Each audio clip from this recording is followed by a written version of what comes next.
I tell you what, guys, a lot of times, there's a lot of people that like to bash Airsoft, but I'm going to tell you what, this is top of the line gear in this shop. Look at those gloves. No, I won't. This thing's too long. All kind of assault vests, packs. Yeah, but I'm not gonna hold stick it out. Yeah, good. Of course, we have Condor, Voodoo. This one is a Pantac 6094. It's a clone of the LBT 6094. It's actually in use right now with some naval special warfare groups over in the sandbox. It's real quality. It holds real plates, front, back, and side. These are the mission spec Irene adaptive slings. These are really good. It's kind of a hybrid 1-point and 3-point sling. It's really good for urban operations. It got the Blackhawk Serpa holster. Yeah, it's the real thing. It's pretty serious. Wow. And the PMags. Yep, these are officially licensed Magpul PMags. It's for true. their PTS division, which is their simulation division. They jumped on the airsoft train. Well, for training, they're big on training. Fantastic So, for training. and one thing that's pretty interesting, and I looked at this magazine. This is an Airsoft magazine, but it is a Magpul. Magpul is getting into, and this has a lot to do with the training that goes along with law enforcement and a lot of other different agencies. What have we got here? This one is a Solo International Osprey armor carrier. It has Kevlar and SAPI plates in it. This actually came from Afghanistan. It's got some Afghanistan dust that comes off of it if you smack it. This one's mine too. It's pretty cool. I did wear it in a game one time. Probably won't do that again, not unless I have to. It's fairly heavy, at least 38 pounds without water. Wow, that's Pretty pretty rough. awesome. That's cool. Yeah, here's the Beretta M9. Beautiful. Little USP H&K compact. Then here is the USP Tactical. Down here is a KWA Mark 1. I've done a review on the Mark 4. That's a nice looking gun. Okay, one of the things that I've been kind of questioning is whether to get a gas rifle or an electric rifle. Kind of fill me in on that a little bit. What do you think? The gas would definitely be better for training. It's a lot more realistic.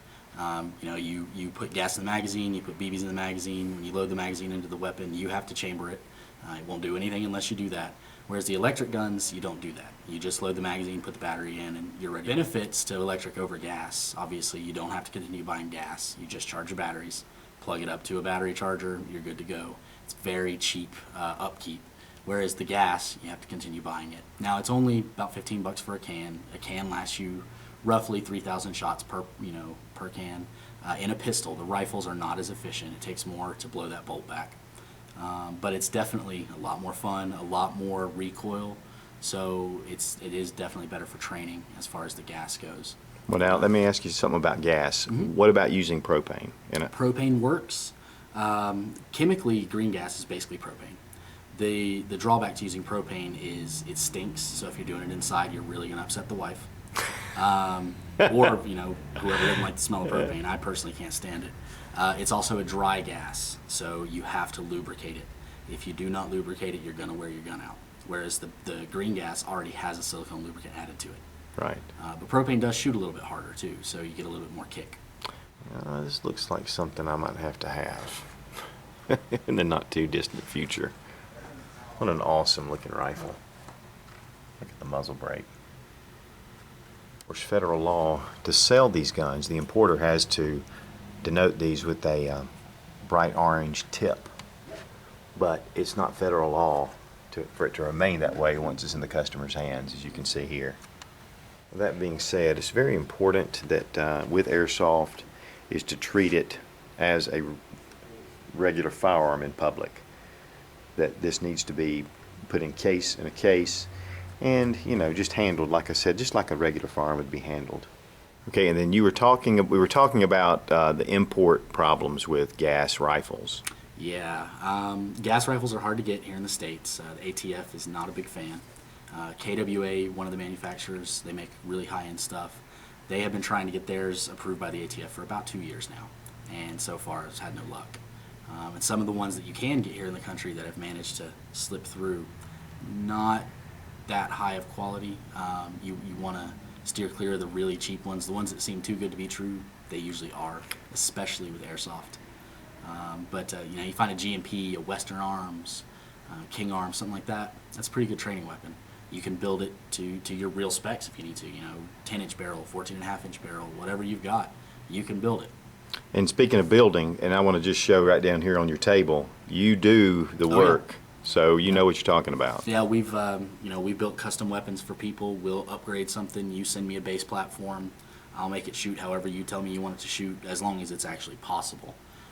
Some people have a little bit of too high of expectations, but it is entirely capable or entirely possible to get these airsoft guns to shoot 100+ yards.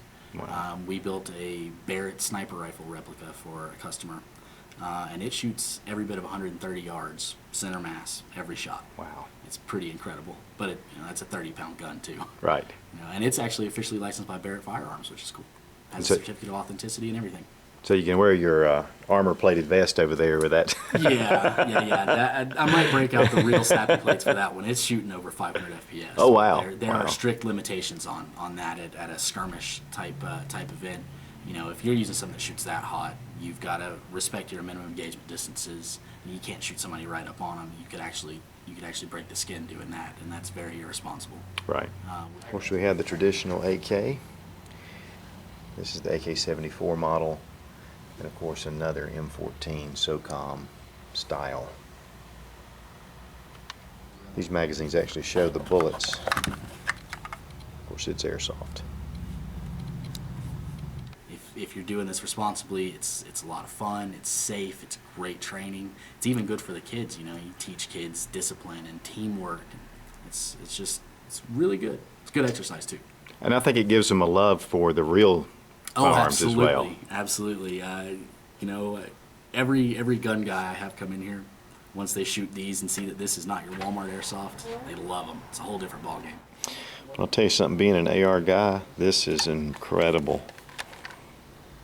how much this feels like the real gun. I want to give a special thanks to Chris at Airsoft Carolina for being so willing to sit down and do a little interview and answer a lot of questions about airsoft. I hope that it helps you in making decisions for what you're looking for.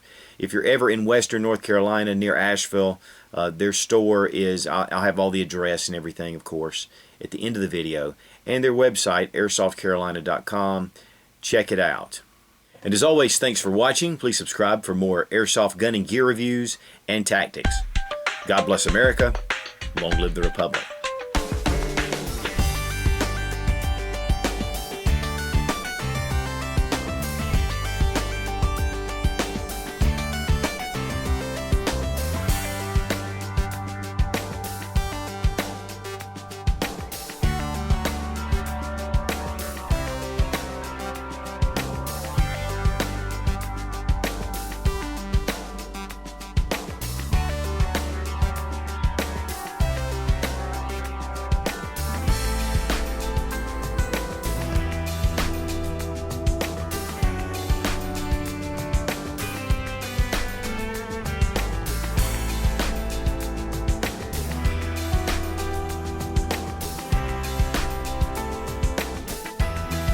I'll tell you something, mi hombre. You need to definitely go to Airsoft Carolina. Great stuff. Oh yeah.